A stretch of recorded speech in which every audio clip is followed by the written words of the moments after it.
comentários. Tudo bem, Lucas? Tudo bem, Bru? Beleza, pessoal entrando aí na nossa live. Ótimo, pessoal no YouTube também. Perfeito. Que bom, pessoal, que vocês estão aí com a gente. Beleza. Estão me ouvindo bem? Boa tarde a todos. Eu tô aqui atendendo, né, desde cedinho, então eu realmente não vi notícias assim, não li as notícias claras do que aconteceu lá agora em Suzano, né, em São Paulo. Eu só soube que teve não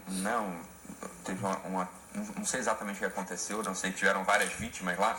Parece que algumas pessoas entraram, 2 pessoas entraram, né, atirando num colégio, deixaram alguns mortos e, enfim, realmente não sei o que aconteceu em Suzano agora, porque eu estava aqui atendendo, né, então não consegui ler as notícias, né? Então foram 10 mortos até agora, 9 mortos, 2 atiradores depois que se mataram, né? 2 pessoas lá, não sei se são, enfim, se eram estudantes também, se não eram estudantes, entraram.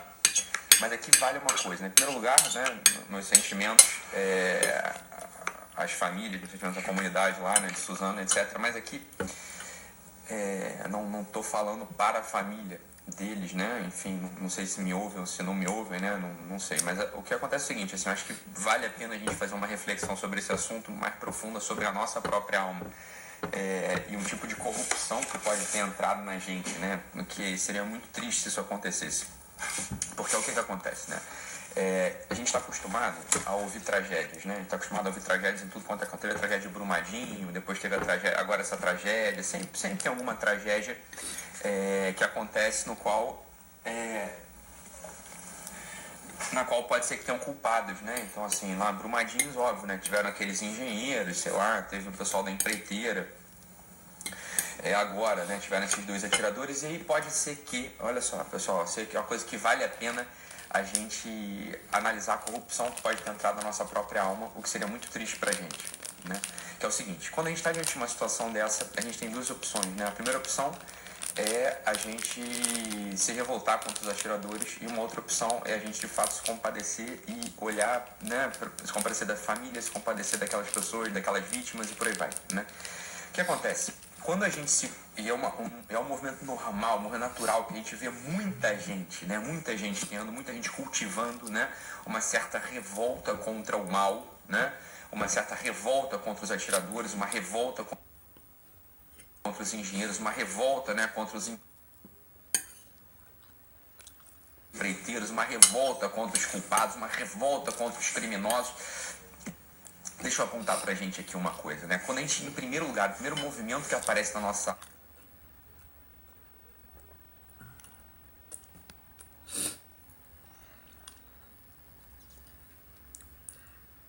alma é uma revolta contra o mal. Veja bem, entrou na gente tirar na base da oração, na base do jejum, a gente vai precisar tirar isso. A gente vai precisar tirar por quê?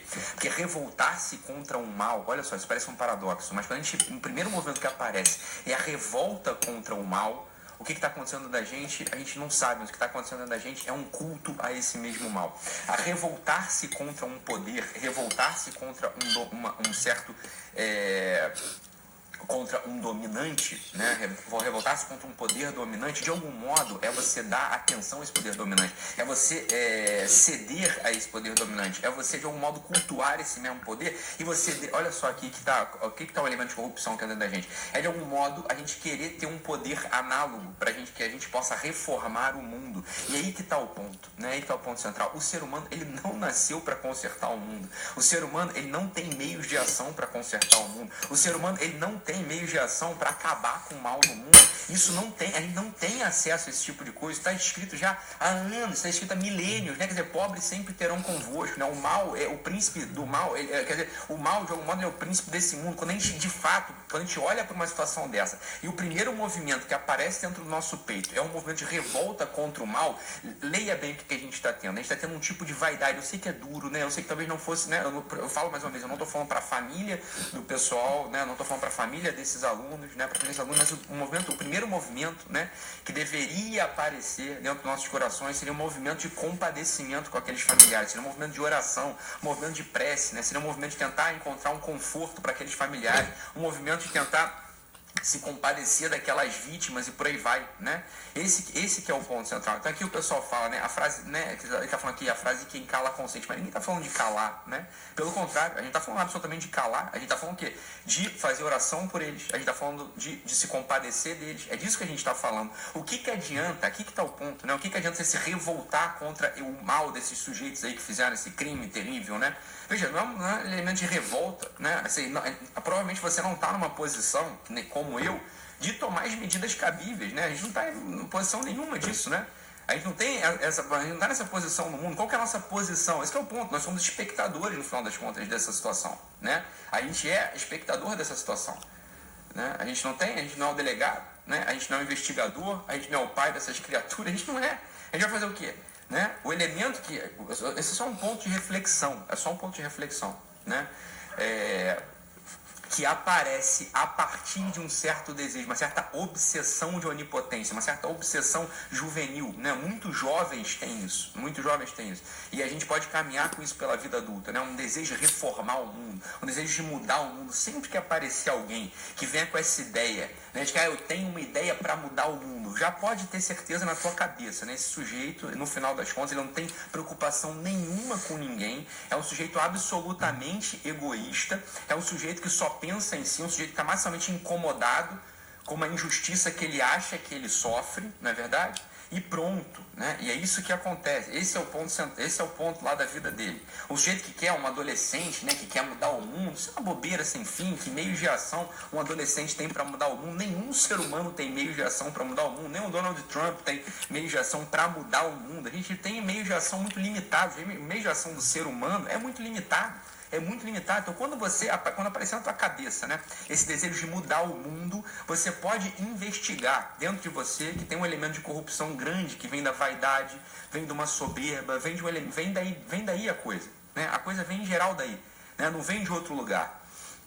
Então, numa situação como essa, de tragédia profunda, se o que veio no teu peito foi uma revolta contra os criminosos, filho da puta, como é que pode fazer uma coisa dessa? Né? Como é que... Opa, peraí. Porque veja, o que você está fazendo? Você está olhando em primeiro lugar para o mal. É isso que está acontecendo dentro de você. Você está olhando para o mal, você está olhando para esse criminoso, você está olhando para esse perturbado. Eu não sei qual é a história desse sujeito, né? Eu não sei qual é a história desse sujeito. Dos atiradores, dos criminosos, eles são perturbados, são pessoas... eu não sei, não conheço a história, mas eu tô falando, não importa. Esse que é o ponto, não importa. Você e eu, a gente não está em posição disso, a gente não é o delegado, a gente não é o segurança, a gente não é isso, né? Nós somos simplesmente espectadores, nós somos, né, às vezes fazemos parte da mesma comunidade, talvez nós sejamos familiares, né? Talvez nós sejamos familiares desse sujeito, das vítimas, eu não sei, né, quem que está aí agora, né? Mas o que deveria vir, é que eu não estou cagando uma regra, não é isso, eu não estou dizendo que deveria, assim, não é isso que eu estou dizendo, eu estou falando o seguinte, olha, uma alma ordenada, né, o primeiro ponto que apareceria numa alma ordenada, né, uma alma que não está revoltada, uma alma que não busca a vaidade, uma alma que não busca a soberba, uma alma que não está ali perturbada com a injustiça que ele acha que ele sente no mundo. O primeiro movimento que aparecesse é um movimento de prece, um movimento de oração, né, por aquelas famílias, para que eles encontrem para que eles encontrem, sei lá, conforto. Esse é o primeiro movimento da alma individual, né, esse é o primeiro movimento da alma individual. Veja, aqui eu não estou falando, né, que, Ítalo, então você agora virou um pacifista, agora você é contra o armamento civil, agora... Não estou falando nada disso, eu estou falando do movimento individual de cada um, falando da gente com a gente mesmo. Eu não estou falando em termos sociais, não estou falando em termos de segurança, não estou falando nada disso. Então, olha só, quando a gente olha para o mal, sempre que a gente olha para o mal, a gente está dando poder àquilo. Essa é a coisa, né? A gente dá poder para aquilo que a gente olha. É sempre esse o assunto, né? É sempre esse o assunto, a gente olhar para o mal é cultuar o mal. E o que você vai encontrar quando você olha para o mal? Você não vai encontrar nada, sabe por quê? Porque o mal, preste atenção, isso aqui é a coisa mais importante do mundo, o mal não tem substância, né?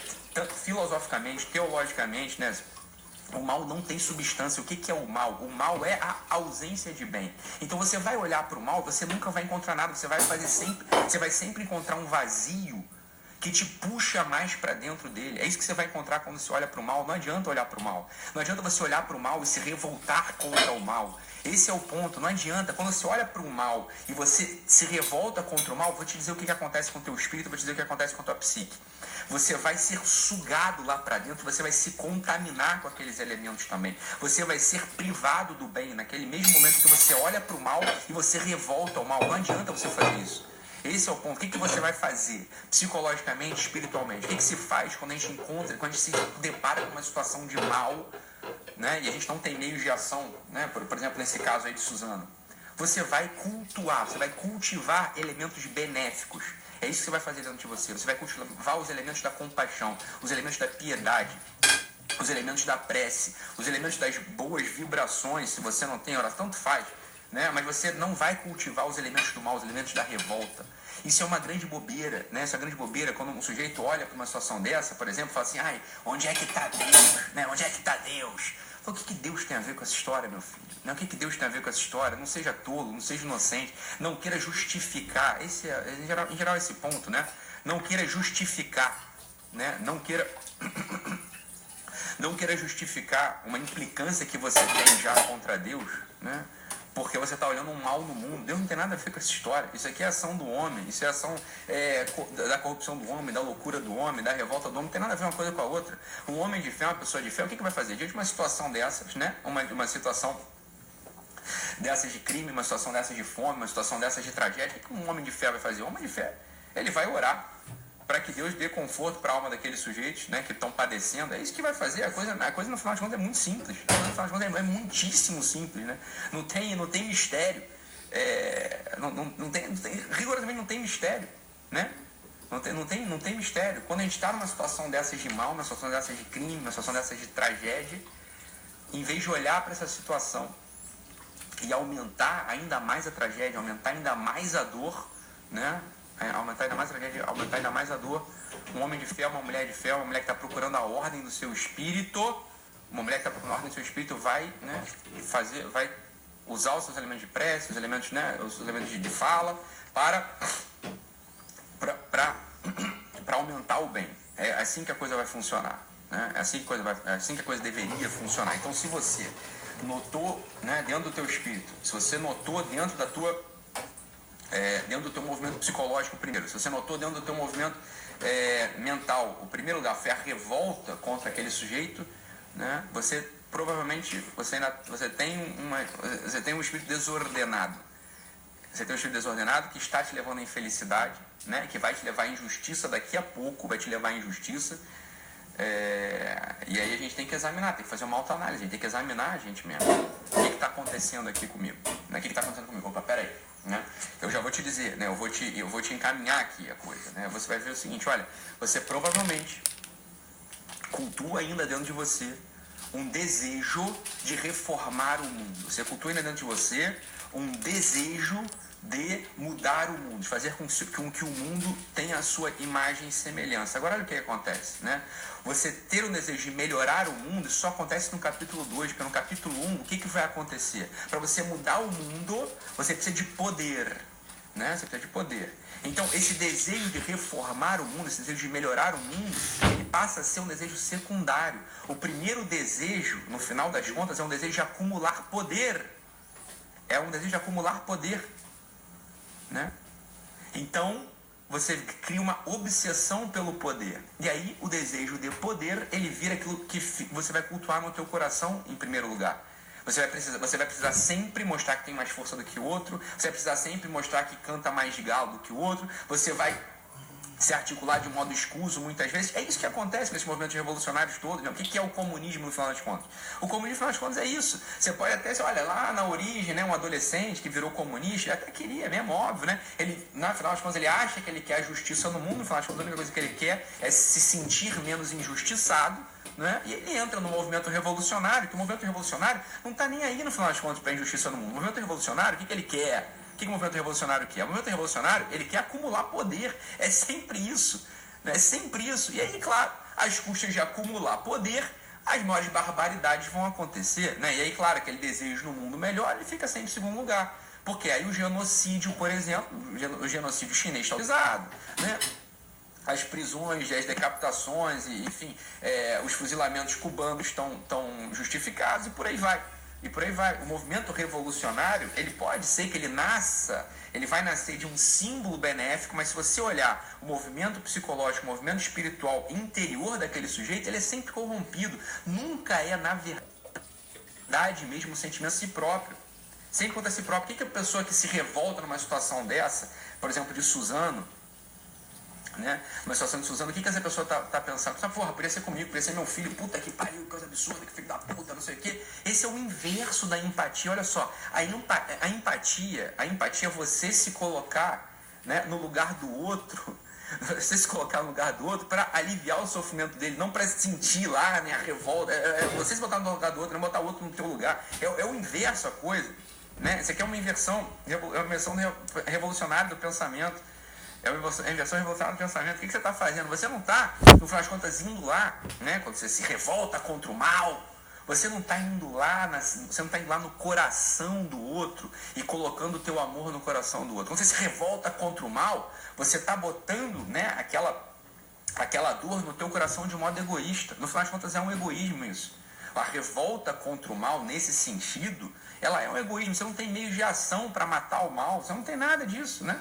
É diferente, imagina só, se você tem uma arma na mão, você está olhando naquela situação, você sequer vai estar revoltado contra o mal, você vai estar fazendo o quê? Você vai ter meio de ação para dar um tiro na cabeça do criminoso e acabar com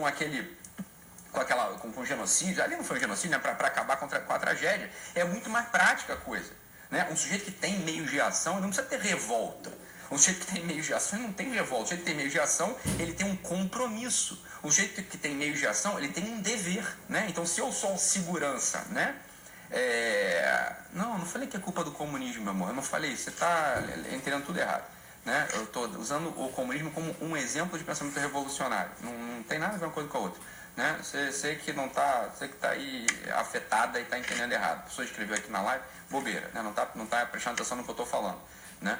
Agora, um segurança que tem um segurança, né, que tem uma arma na mão, ele não vai se revoltar contra o crime. Não dá nem tempo de se revoltar. Ele tem o dever dele, tem uma arma na mão, ele vai dar um tiro na cabeça e vai interromper a coisa, né? Então, em revolta em geral, essa revolta contra o mal, né, ela é um movimento de quem não tem meio de ação, de quem é egoísta, né? É um movimento da gente que tem a alma desordenada ainda. É esse que é o ponto, né? Esse que é o ponto. Então, o que a gente faz? A gente olha, esses momentos, né, esse momento dessas tragédias, são momentos que a gente vai olhar, né, para dentro da nossa alma, para ver o que tem desordenado a partir da primeira reação que aparece na gente. É só um alerta aqui, é só um... né, assim, não é um alerta exatamente, mas assim, tô tentando revelar alguma coisa, tentando desvendar alguma coisa, né? Tô tentando desvendar alguma coisa aqui pra gente, né? A gente vai pegar esse evento terrível que aconteceu, vai orar por aquelas famílias, vai orar por aquelas pessoas, vai orar por aquelas vítimas, não é verdade? E no momento seguinte, né, a gente vai analisar a corrupção na nossa própria alma. Né? Essa crise mundial é uma crise de santos, essa crise mundial é uma crise de pessoas boas, né? Quando a gente é bom, quando a gente tenta viver uma vida verdadeira, quando a gente tenta ter uma personalidade madura, quando a gente tenta de fato cumprir o nosso dever, quando a gente tenta de fato acordar e fazer o que nos cabe, né? O que sempre nos cabe? Sempre nos cabe, diante de uma circunstância concreta, escolher o melhor. É isso que sempre nos cabe. Eu já falei mais de uma vez e repito, né? Quando a gente acorda e a gente faz o certo, quando a gente faz o melhor em cada circunstância concreta, essa é a contribuição que a gente pode dar para, entre aspas, melhora do mundo. É isso que a gente pode fazer. É sempre isso que a gente pode fazer. É só isso é aí que a nossa vocação vai aparecer. É aí que a nossa felicidade vai aparecer no final das contas, né?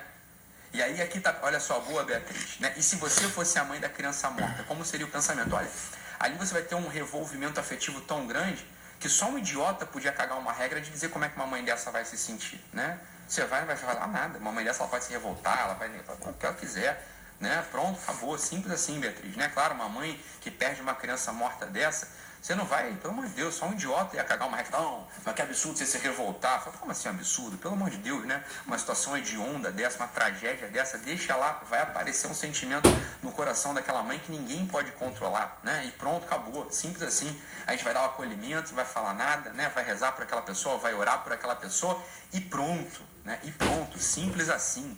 Simples assim, né? Uma mãe daquela, como quem diz, né? Tem todo o direito, né? Por assim dizer, né? De sentir o que for que aparece ali no coração dela, é óbvio. Imagina, você põe um filhinho teu na escola e de repente ele não tá mais lá no final da tarde porque entraram dois criminosos, dois idiotas, né?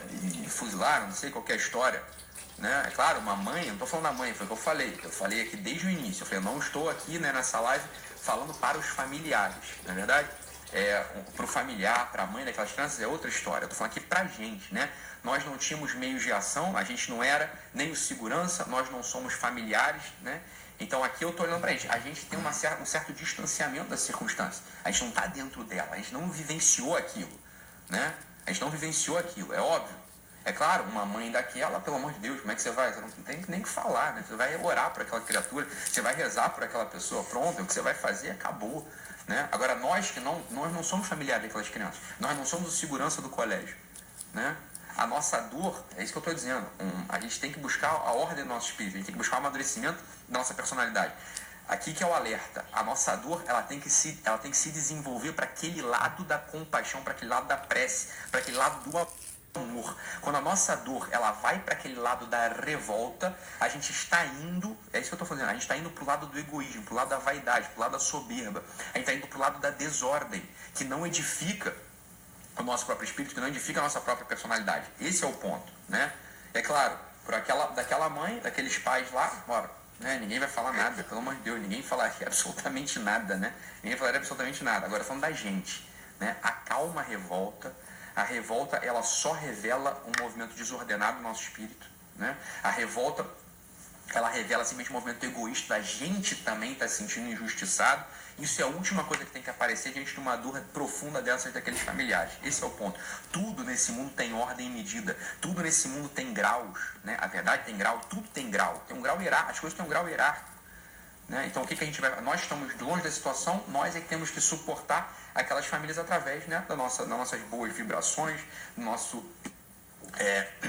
da nossa oração, da nossa prece, do nosso, né, o que a gente possa fazer lá naquele caso de Brumadinho. Ora, a gente vai doar elementos materiais, vai doar água, vai doar víveres, vai doar remédio, por aí vai, né?